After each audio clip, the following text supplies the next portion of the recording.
is a post-assessment treatment centre that was set up in the late 80s by a group of professionals, and we provide three main services.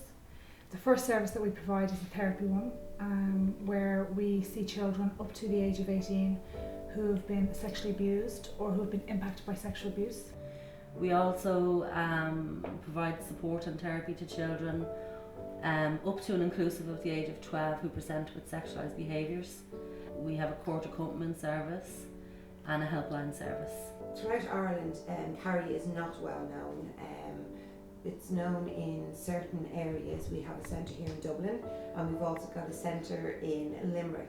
So in both those centre areas, we would be kind of out there, and our name would be known. Throughout the rest of Ireland, unfortunately, we haven't gotten enough funding in order to advertise as much as we'd like to, but we're kind of getting a bit more and more out there. Ideally, we would love for everyone in Ireland to know that our services exist, and also ideally we would like our services to be in every county in Ireland, so that kids that have actually experienced sexual abuse don't have to travel to Dublin, don't have to travel to Limerick in order to access our services. Personally, I feel that victims of child sexual abuse haven't really been heard, or ultimately they've been silenced, if you like. So in an ideal world, I suppose I'd like to be the voice for those that can't speak. Since 2008, CARI has cumulatively receiving a lot less money financially from the government. So 50% of our funding is, say, statutory, like from HSE and other statutory organisations, and the other 50% is, say, from money raised from community and corporate fundraising. On average, we take about 1,400 calls a year. That's slightly different to other services, for example, ISBCC or the Rape Crisis Centre, who would receive a lot more calls. Our calls are a little bit lower, but we provide a completely different service. Our calls are longer. The main callers to our service is mothers, followed by fathers, and then followed by professionals. We don't have a busiest time of year, but what we notice in terms of trends on the helpline is that if there's anything in the media, so if there's any news reports or if anything, if anybody has made a disclosure around their own experiences of abuse and it's in the media, we notice an increase in calls to our services. And we also notice an increase in calls from adult survivors.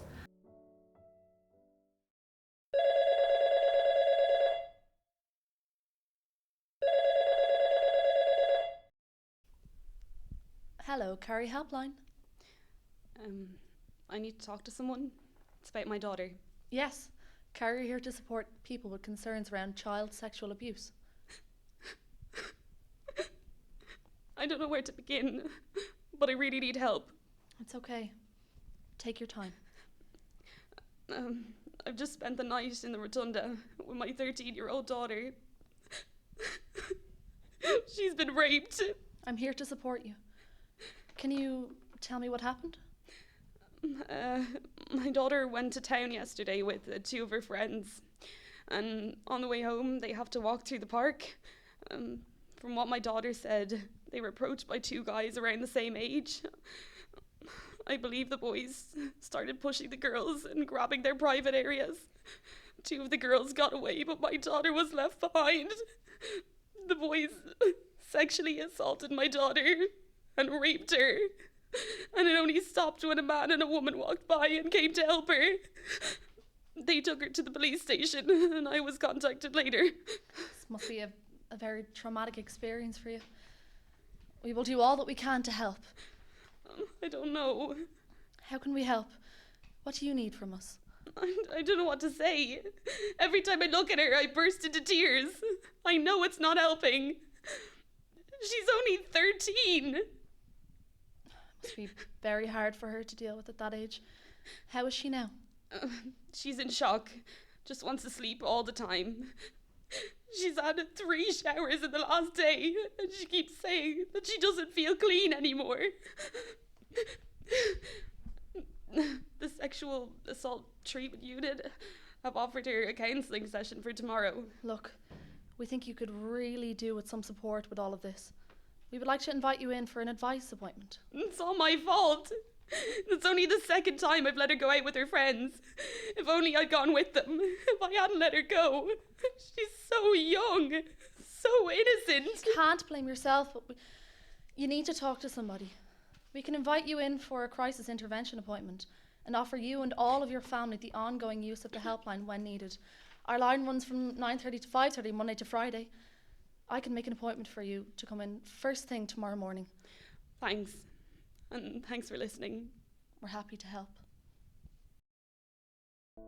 I was doing my degree in psychology, and I wanted experience. I wanted to work in this field. I wanted to work with victims, and so I made myself aware to CARI, and I kind of said, look, you know, I'd love to work here even on a voluntary basis. I'd love to just have experience of it, and I kind of fell into it as a volunteer for a couple of hours a week. I mean, that's how I started off.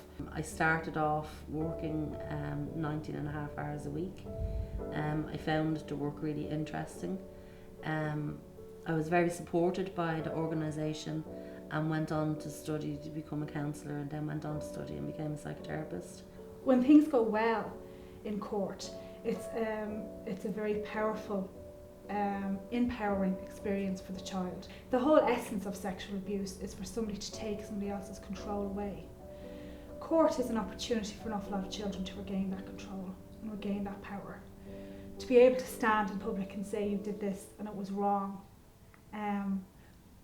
goes a long way to healing for children. The work is very rewarding when you've helped somebody, when you've sat with somebody and made them feel better after they've had such a traumatic experience. It's kind of like we're like a big circle here. Every department needs each other. So it's very, very rewarding at the end of the day, at the end of the week.